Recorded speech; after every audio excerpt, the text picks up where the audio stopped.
Welcome back. All right, we're talking back to school. We've been talking about it for weeks now. This morning, I'm joined by the Superintendent of Desert Sands Unified School District, that's Scott Bailey. We have a lot to get to this morning, and this is day 3, right, of back to school today? We started Wednesday, yes. Yeah, that's exciting. How's it been going so far? It's wonderful. Is it? It was so neat to see the kids get united and reunited with their teachers in person, especially now that we have the opportunity for 5 days per week. So it's been an awesome week. Yeah, all right. So first we're going to talk about, we've been talking with every district about the protocols that have been put in place. And if there's a family out there, you know, who does go to Desert Sands, what can they expect through the year when it comes to hand washing? Is there plexiglass in the classrooms? What do classrooms look like this year? What can parents expect?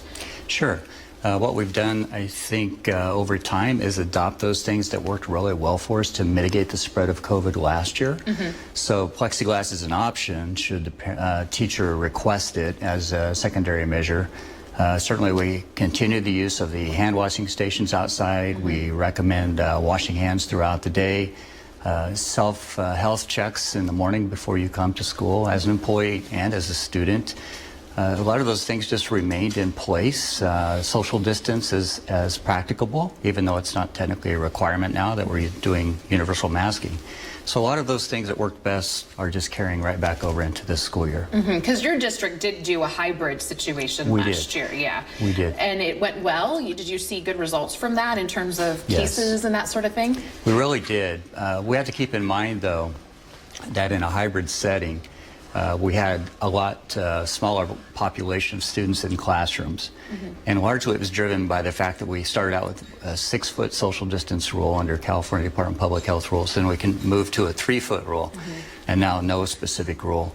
But what that does is drive logistics, so you have to split the class to make it more manageable. Obviously you can't fit the regular class in a regular classroom at 6 feet and have any opportunity for social distancing. So it just doesn't work. So you had to split them into hybrids. Now last year for Desert Sands, we had about 40% of our parents elect to keep their kids on distance learning, even though we brought back kids in March for hybrid. So about 60% obviously were in person for the hybrid for the rest of the year. Oh, nice. And are similar numbers this year? Because they still have the option to keep their kids at home. Well, there's no more the language distance learning. That was an emergency legislative action that told us to go distance learning due to the pandemic. That has been sunsetted or collapsed, that legislation. Now we have an enhanced independent study model. So that independent study model kind of carried over some of the major accountability components that we knew as distance learning. For example, so many minutes and a number of interactions synchronously and asynchronously during the week for each student. Now, I looked at our numbers yesterday, and parents can opt in under Assembly Bill 130 and for independent study. We had approaching 400 parents out of 26,000. Students, Yeah, so it's definitely still an option. All right. And how is the district going to handle if there is a COVID case in a classroom in terms of that contact tracing? How are parents going to know? I mean, my fear would be for you you don't want to create hysteria, right? You want to, calm the situation and make sure everyone feels safe. So how is the district addressing that if there is a case in a classroom? There are standard protocols that are provided to us from California Department of Public Health. It's complex this year, but I think to your point, the more transparent school districts and other public entities are with the general population, the lesser anxiety you have. I've come to realize, even though I had rose-colored glasses on, that this year was going to be totally normal, that it's not. I think, dating back to March of 2020, which seems like a long time ago, we've just learned that we're going to manage COVID. Reporting and contact tracing is part of that management, that mitigation strategy, if you will. So in the case that you bring up, what would happen is we're notified of a positive case in a classroom. We then send out a general notification that there's a positive case in your son or daughter's classroom. And then the contact tracing would begin. So the contact tracing would indicate anyone within close proximity, 6 feet, within 15 minutes over a 24-hour period, for example, is a general rule. and you may be recommended to quarantine or get tested. And it depends. It's a very complex decision-making matrix Sounds like for our nursing staff. For example, if you're unmasked and unvaccinated, likely you're going to quarantine. In fact, I'm sure you would quarantine if you've been exposed.